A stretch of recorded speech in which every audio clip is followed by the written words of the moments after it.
Greetings, tribe. This is Dr. Camelia Strong, your Own Your Life transformational coach and mentor. And so today I'm coming to you, and we're going to have a nice, deep, intimate conversation about self-sabotage. And I know as you look at this, you're saying, Dr. Strong, I don't self-sabotage. Hmm. The reality is that's what I used to say as well.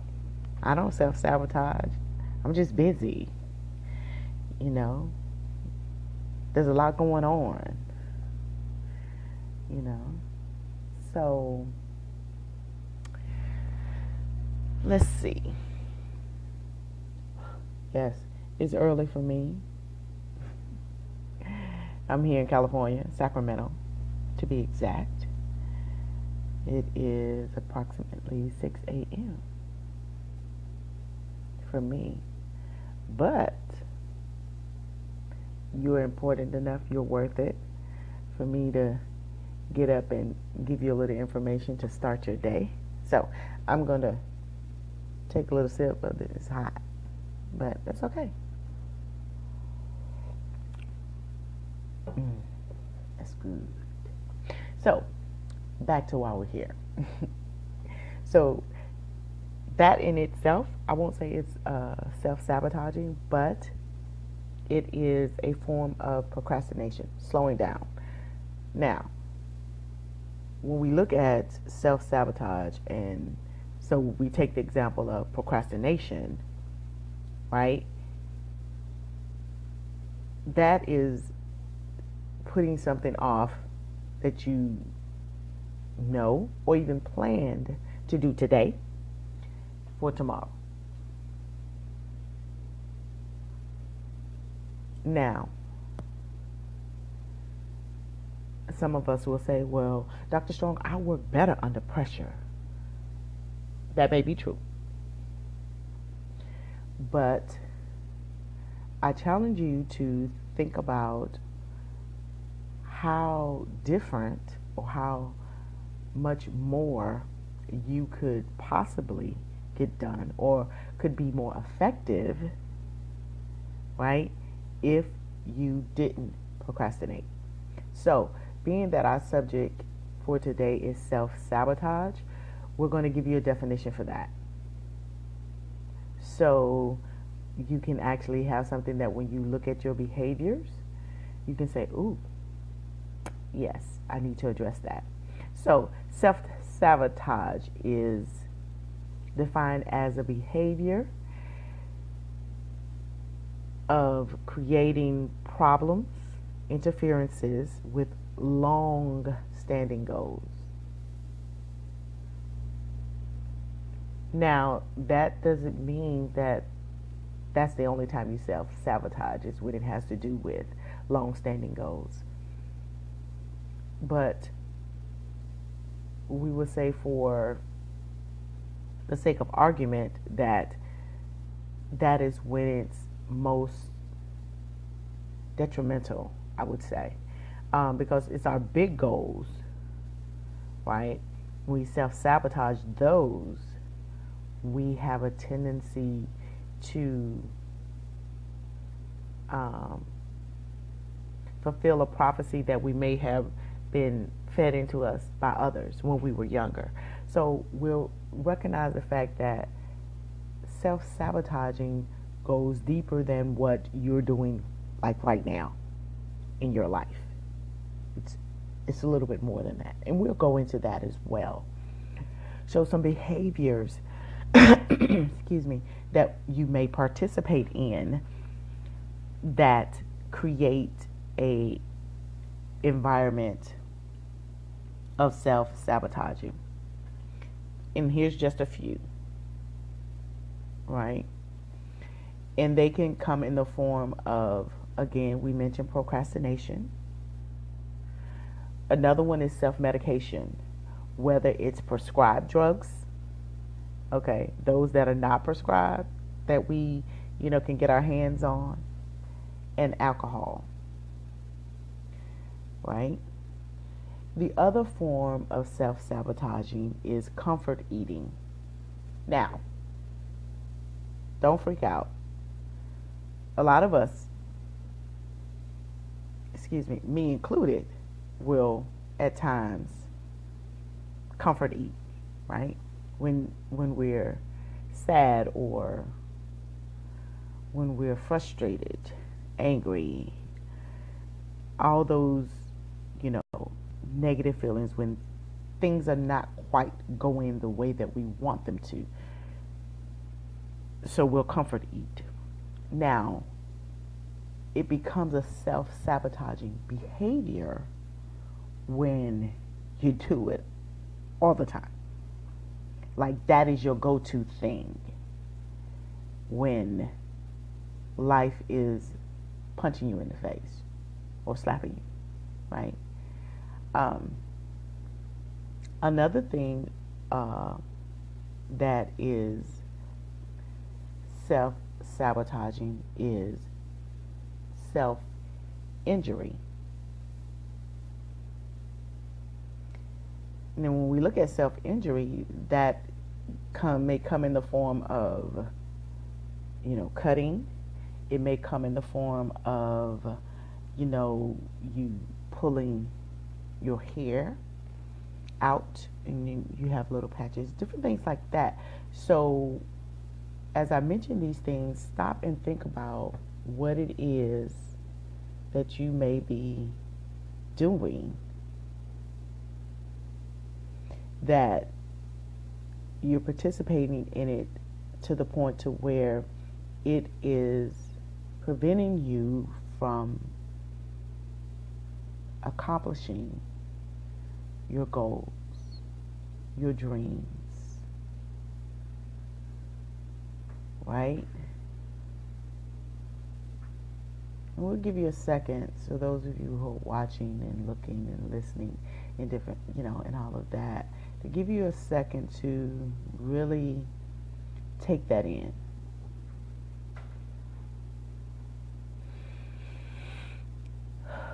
Now breathe it out, right? So now we can look at some things that you can do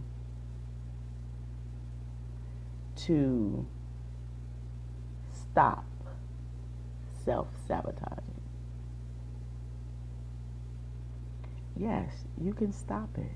The first thing is going to be is to recognize that it's there. Because a lot of times we're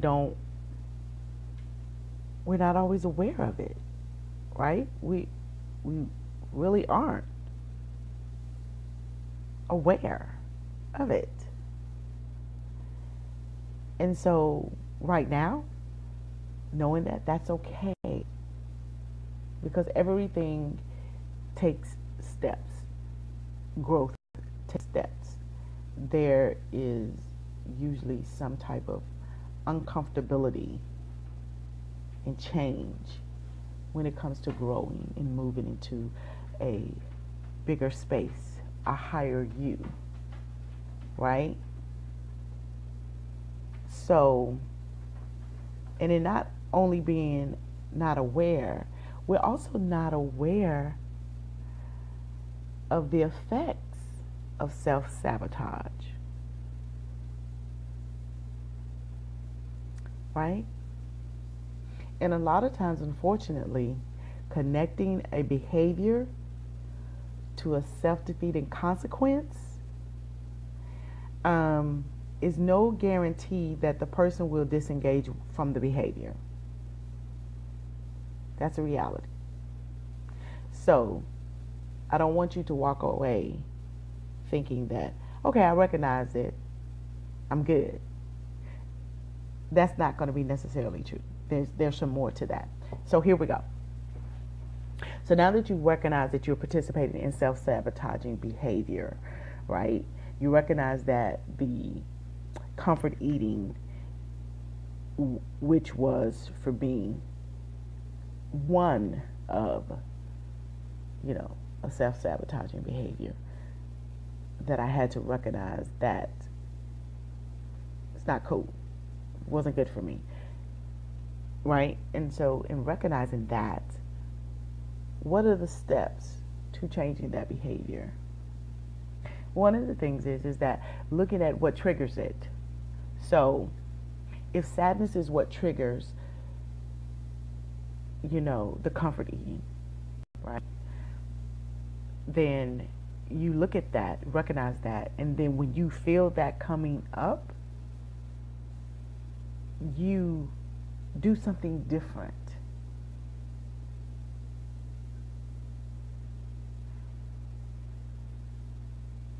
You become aware of that behavior and you do something different. Now, it's also going to take recognizing the fact whether you can actually do this alone. And if you can't, that's okay. It is actually probably more beneficial for you to reach out and get help, whether it's a family member, whether it's a girlfriend, whether it's a coach. Reach out and let someone know that this is what's happening with you. So that way you'll have that person, that go-to person. So when you have those feelings and you can't seem to get out of it alone, you can reach out to that person and they can say, okay, we're going to get through this together.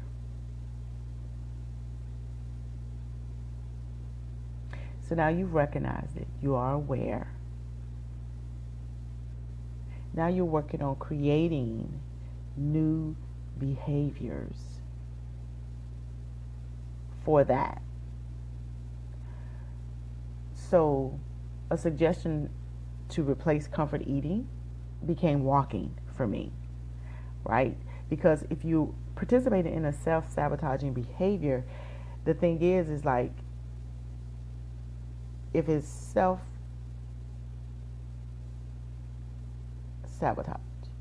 right? So that means you're doing something to you. So comfort eating, it was doing something to me. So what was it doing? Well, it was causing excessive weight gain, right? So then you get the excessive weight gain, then it affects your mobility. You can't move as much. So now you can't move as much. So now you get the different body aches, pains, and all of that. So it's a compounding effect. So it's not just looking at the comfort eating, right? You have to recognize all the other things that the behavior is actually creating for you. So we have to look at, what do I do? So to change that, so when I entered into a space of sadness, and this is prolonged, let's be clear on that, because there are going to be things that happen in life that where it's going to cause sadness, it's going to cause frustration, it's going to cause anger. The thing here is not to stay there. So that's when self-sabotaging behavior becomes prevalent, is when we stay in that space. So you don't want to stay there. So with self-sabotaging behavior, we think that, or we've created a thought within ourselves to make us believe that that behavior that we're participating in, the self-medication, the procrastination, the comfort eating, the self-injury, that those things are helping. And unfortunately, the reality is that they're not. So now you've recognized it, you are aware that you're participating in that behavior. Now you need to create something that is not self-sabotaging to replace that behavior. So, tell you this, with me, you know,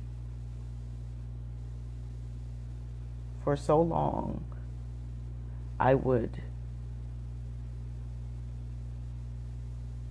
participate in behaviors that kept me from my big goals. And I would be going and going, accomplishing this, accomplishing that, and doing all these great things. And right before that major breakthrough, right? That major thing that was going to propel my business, my vision to the next level, I would literally like stop.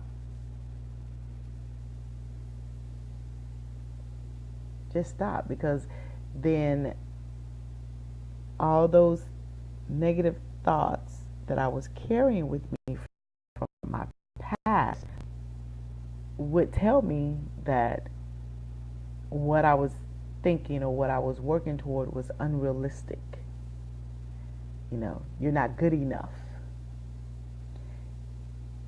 No one's going to listen. And all those things, right?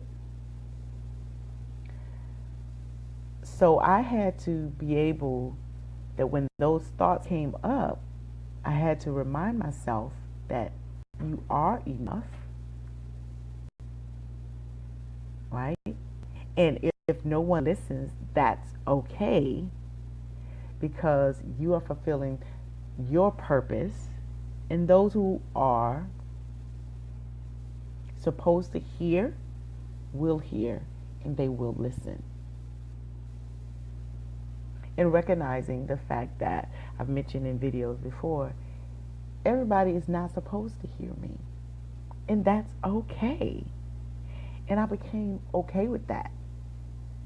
And once I became okay with that, I was able to begin to participate in those behaviors that did not fall into the space of self-sabotage, right? And know that as you move up, as you level up, there are going to be bigger things, right? So if we start at the basic level, you know, little things that frustrate you, and you move those out the way. So then you start to like really unveil some things and work on it.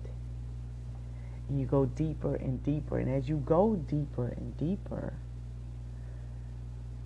you find that there's some places that you're actually going to have to go and address that happened long before you got to the place to where you are right now. And know that that is a part of your growth. Know that addressing that pain, that part of you that you have convinced yourself that you don't like, know that working on that piece of you is part of the process. That is how you become aware. That is how you level up. That's how you begin to operate within your greater self. And that's our goal.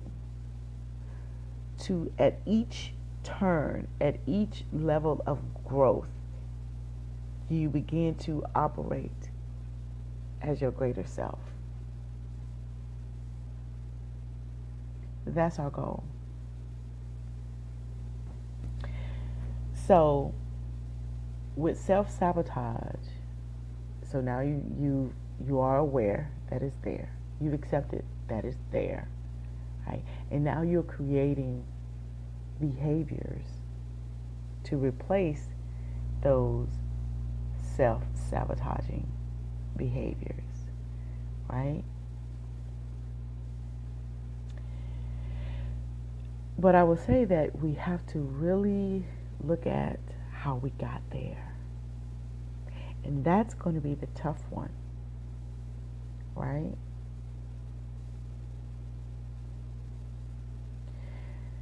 So you take the time and think about when that pain that you're feeling, and when I say that pain, it's going to be that trigger that pushes you into that self-sabotaging behavior. What does that look like? What is your first memory of it?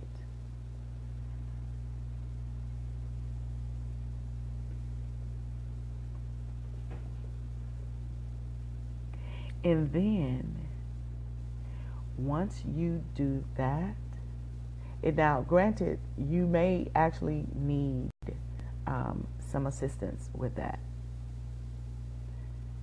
Because for some of us, it started really early, right?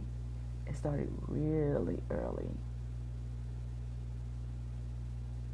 And that's okay.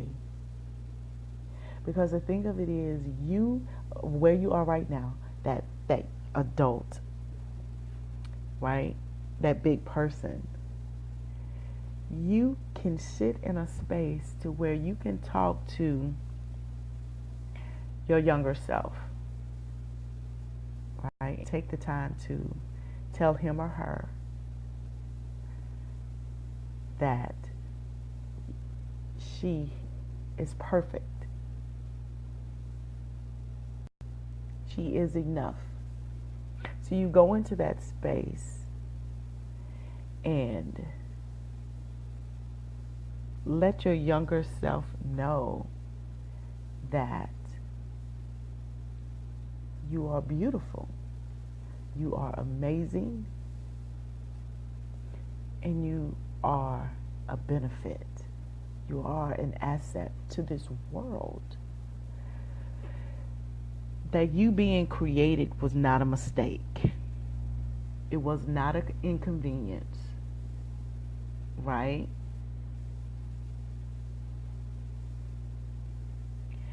That your life means something. So you take the time to be that love, that compassion, that understanding adult that you actually didn't have when you were going through that phase, right?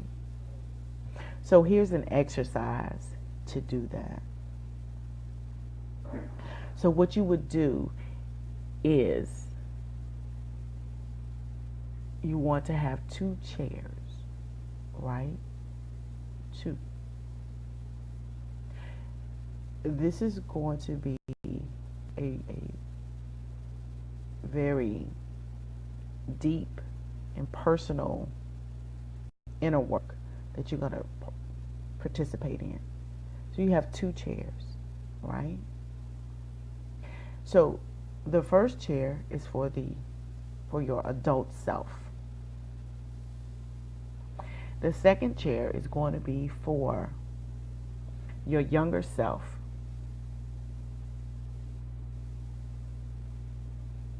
In whatever age that is, right? For me, I had to go back all the way to when I was 5. Because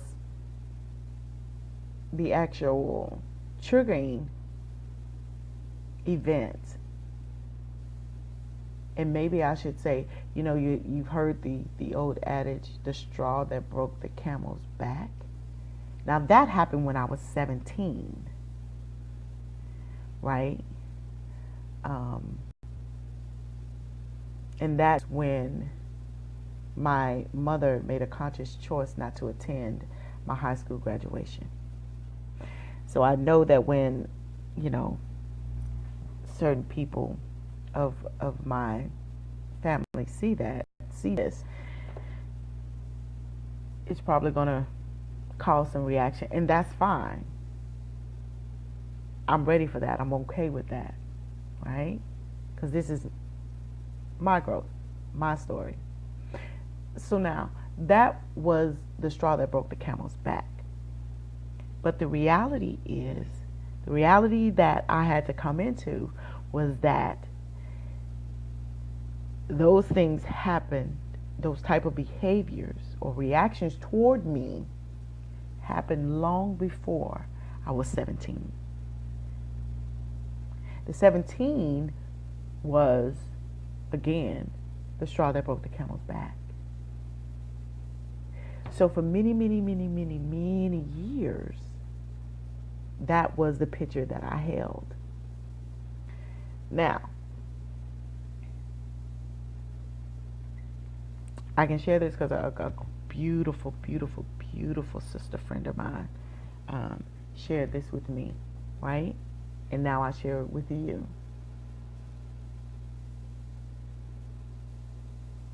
Is that the adult Amelia, Dr. Strong, went through all the exercises, the steps, right, to forgive my mother for that, right? The adult Camellia, the big person, forgave her for that. And I thought I was good. But the reality is that I really wasn't, right? So I had to take a journey all the way back to that moment at 17.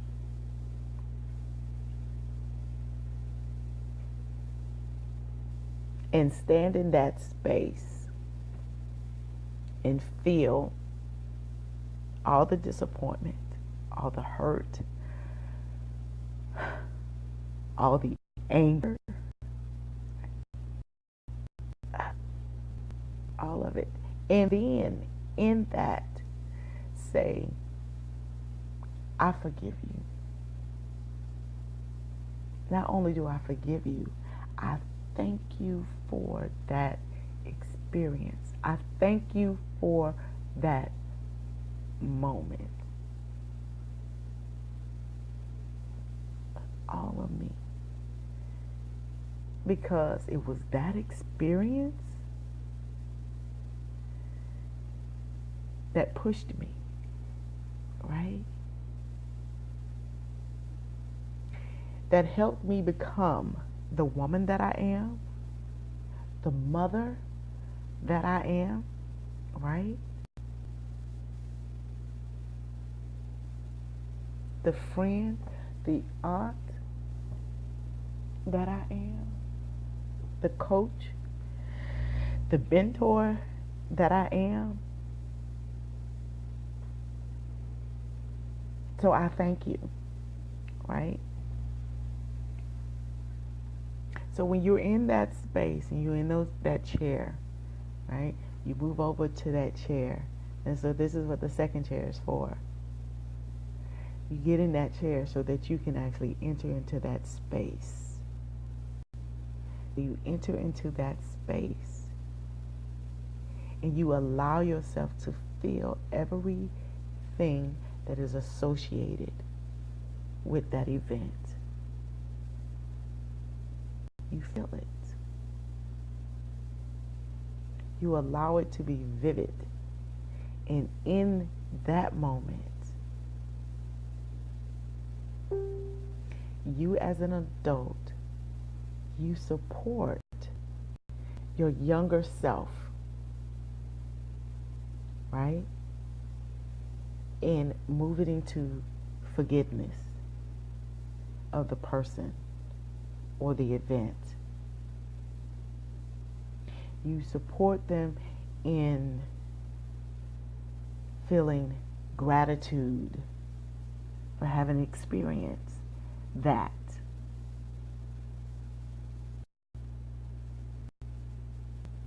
And you let your younger self know that they are enough. You know how you know that that younger self is enough is because you push through every other after that to accomplish the goals that you have accomplished. And so now once you do that, and make no mistake, it's going to be some work, right? But know that you're worth it. You're worth all of it. All the time, all the tears. You're worth it.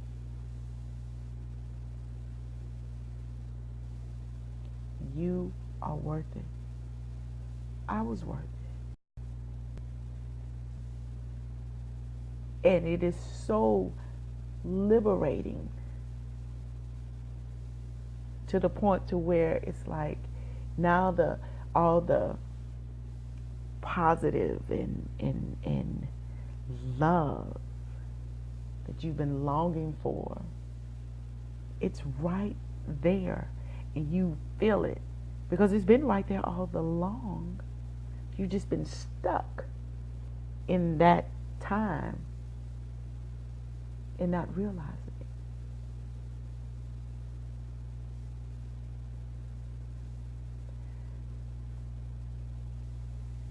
So now that you've addressed and you've allowed yourself to go back to that space, you forgive in that space. You show gratitude for the event in that space.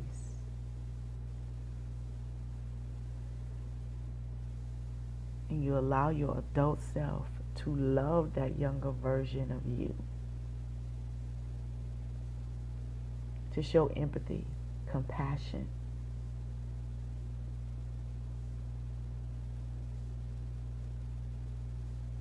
And once you've spent the time there, and you feel that love as your younger self, when you feel that love as your younger self, you know that you're ready to move forward. You're ready to know that, yes,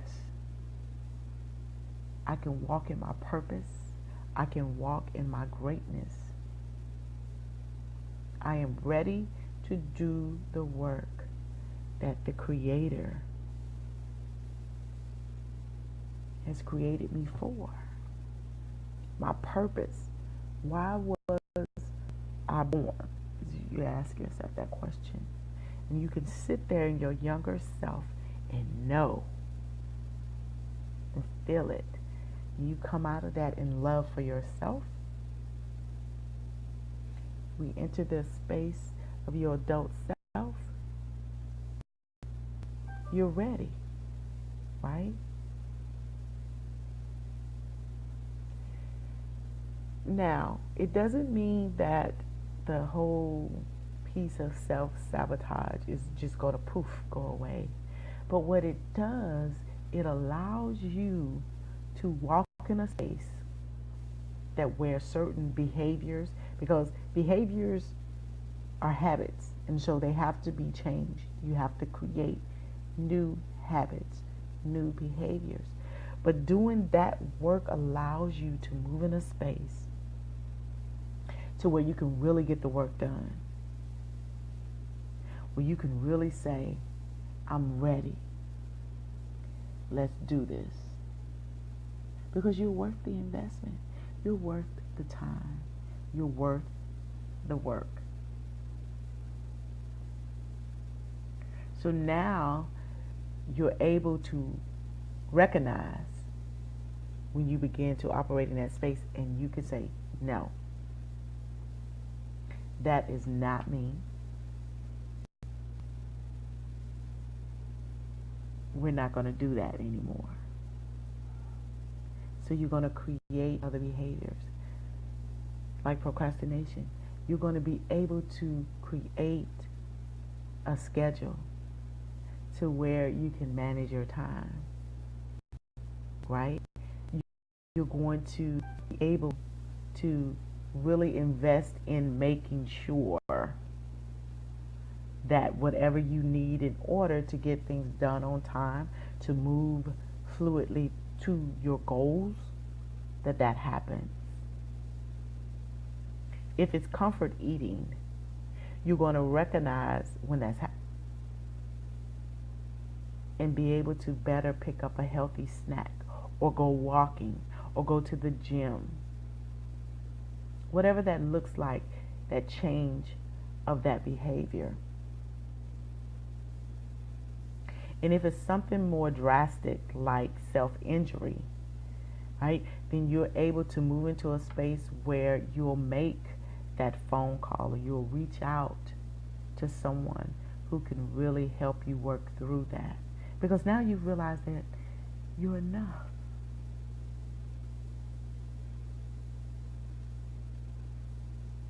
And in recognizing that you are enough, you can also begin to teach others how to treat you. Because sometimes self-sabotage also comes in that form as well.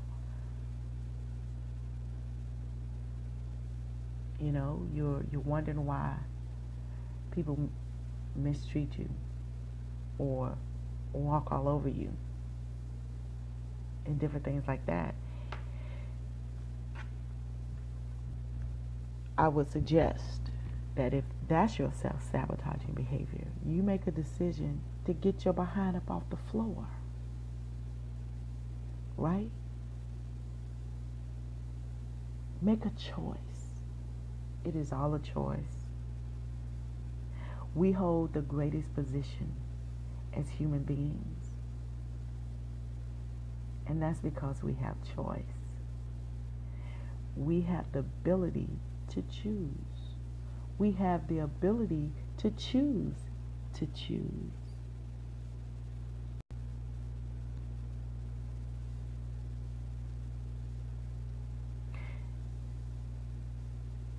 Just a bit of reflection to really look at and dig in on self-sabotage. No, that is not going to be instant. No, it's not. It's not. You're going to have to put in the work. You, me, put in the work.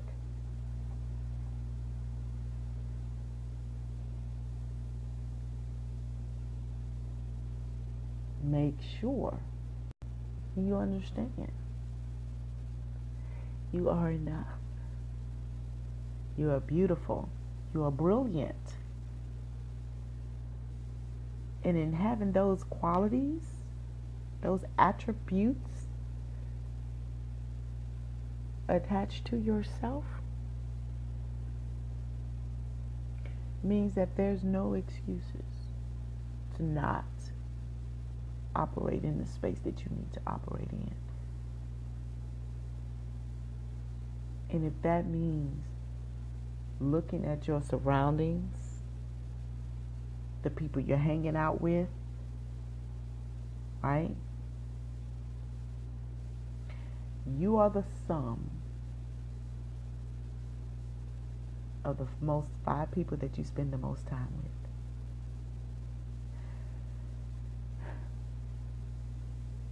So when you're setting your big goals and you're looking at the things that you really want to accomplish and you're seeing that it's not happening, you've done that work as well. You've done the work of looking at what's really causing you to be in the space that you're in. Now you move into looking at who you're surrounding yourself with. Yes, it gets deep over here. When you hanging out with Dr. Strong, it gets deep. We don't play over here. We go to work.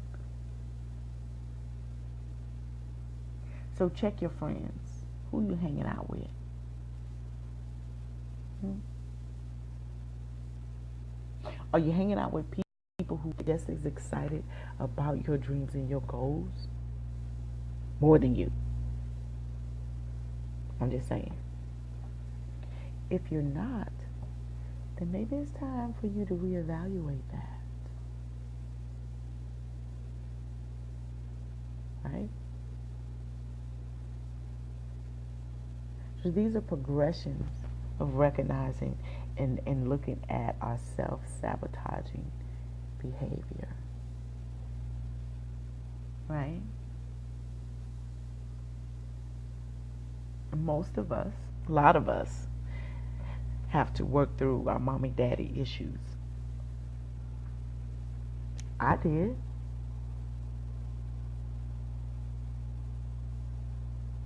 Right? And each time, because I know I'm not done yet. Right? And I'm okay with that. Because as I level up, my dreams get bigger. My goals get bigger. You go from life-size goals to universal goals to global goals. You're going to have to work that thing out. So be sure to make those connections with people who are going to support you, who are going to lift you up, and probably most importantly, who are going to hold you accountable to what you said you want to accomplish.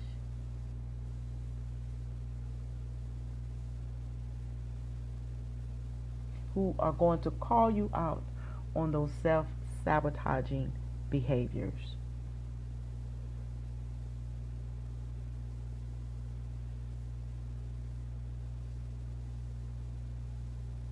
Yes, it's some work.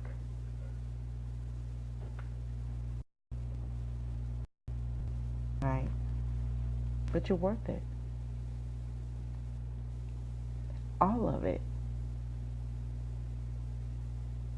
So before we go to recap, right? So you're going to recognize that you are participating in some self-sabotaging behaviors, right? You're going to accept that fact, and not accepting as in it's okay, but accepting as in acknowledging. Forgive yourself, right? Forgive yourself every step of the way. Forgive yourself. Then allow yourself to be in the space of when that initial trigger actually happened. And for most of us, it happened before you were in front of this video. For most of us, we have to go back and talk to that younger version of ourselves and give her permission to be a light, to grow, to walk in our greatness. And just remember the exercise that I talked about earlier and work through that and do it as many times as you need to. There are no magic formulas, beloved. You got to put in the work. It's action that makes change. Right? It's action that makes change.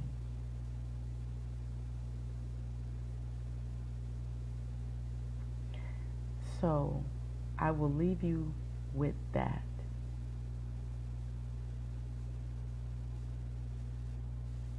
Loving you with all the love in my heart.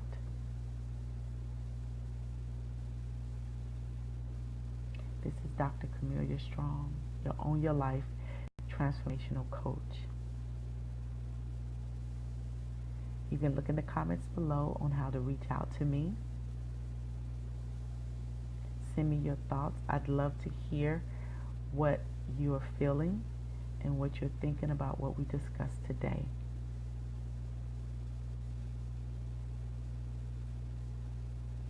Continue to be brilliant and operate in that space.